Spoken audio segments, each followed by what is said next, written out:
Prosseguindo em nosso estudo da dinâmica, em particular das 3 leis de Newton para o movimento, vamos agora analisar uma força que faz parte de nosso cotidiano. Trata-se da força-peso.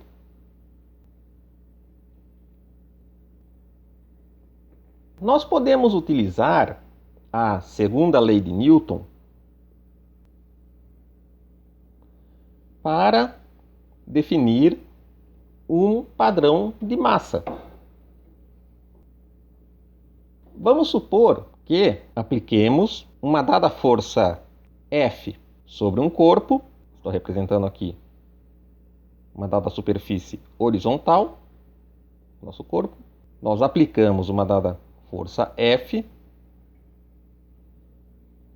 e fixamos este M, que nós podemos definir em termos das dimensões do corpo, do material que o corpo é feito. Por um exemplo, um cubo com aresta de 5 centímetros ou 10 centímetros e dizemos que este é o nosso quilograma padrão. Nós definimos, neste caso, M igual a 1.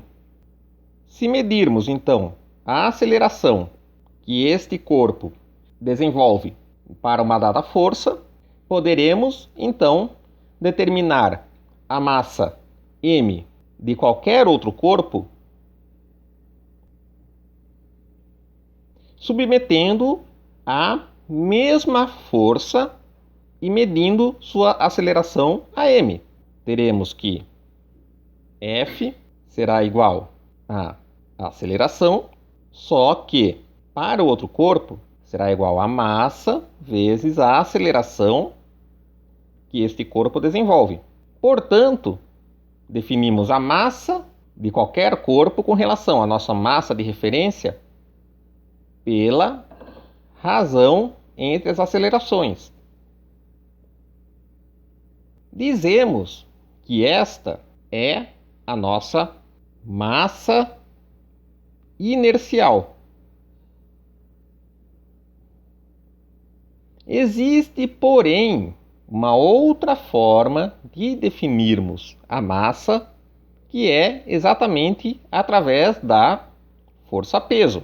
Vemos que nas vizinhanças da superfície da Terra, todos os corpos caem de forma acelerada.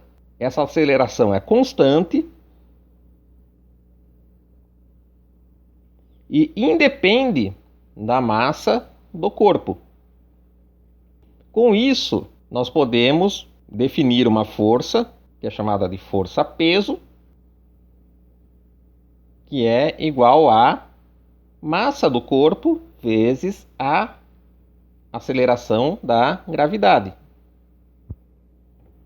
Nós temos, então, outra forma de obter a massa de um corpo como sendo M igual a P sobre G.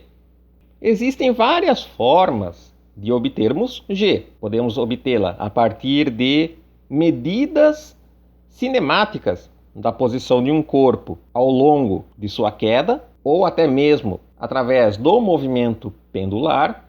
Mas, por outro lado, o valor de G não é necessário para medir a massa M de um dado corpo com relação ao seu padrão M minúsculo. Podemos fazer isso, como é feito corriqueiramente, através de uma balança de pratos.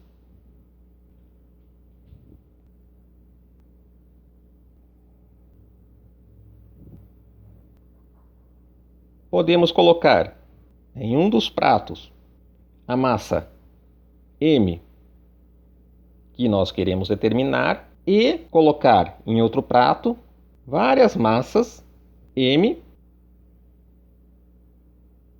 definidas segundo o nosso padrão, M tomadas como padrão. Quando nós definimos a massa M utilizando a aceleração da gravidade, nós obtemos a nossa massa gravitacional. A força-peso é o resultado da atração gravitacional da massa. Nós vamos chamar aqui de m pela Terra. Porém, m também atrai a Terra. Nós temos aqui um par ação e reação. Da mesma forma que um corpo é atraído para o centro da Terra pela força-peso, a Terra também é atraída na direção do corpo com uma força de igual intensidade, igual direção, porém sentido oposto. Se nós depositarmos um corpo sobre uma plataforma, digamos, uma mesa,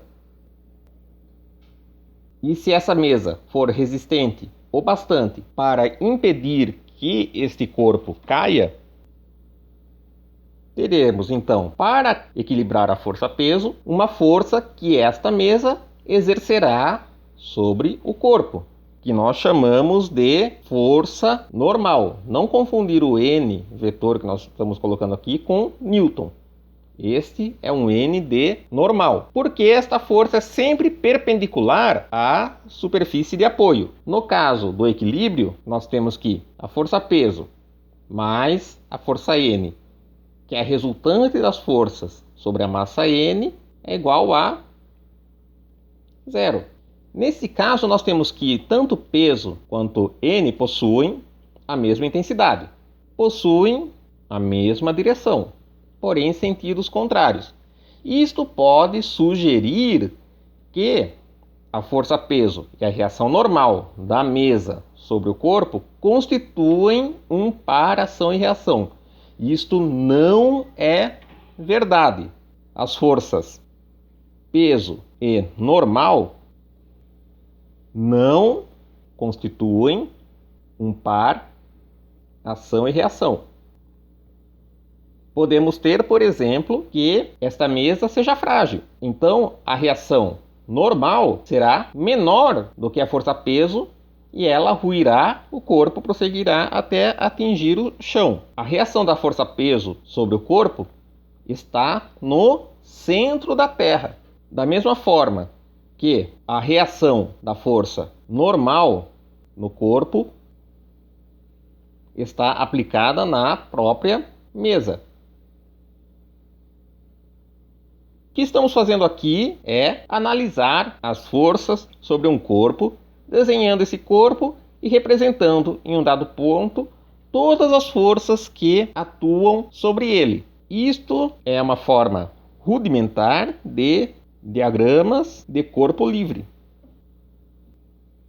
que consiste em isolar graficamente o corpo de interesse e representar nele os vetores força atuantes. Aqui, por exemplo, estamos analisando o sistema massa, mesa e, eventualmente, a Terra, que eu representei aqui pela superfície retilínea, que nós não estamos interessados. Então, nós queremos analisar o corpo, nós simplesmente representamos apenas a nossa massa de interesse, e então, sobre ela, representamos as forças que atuam nela.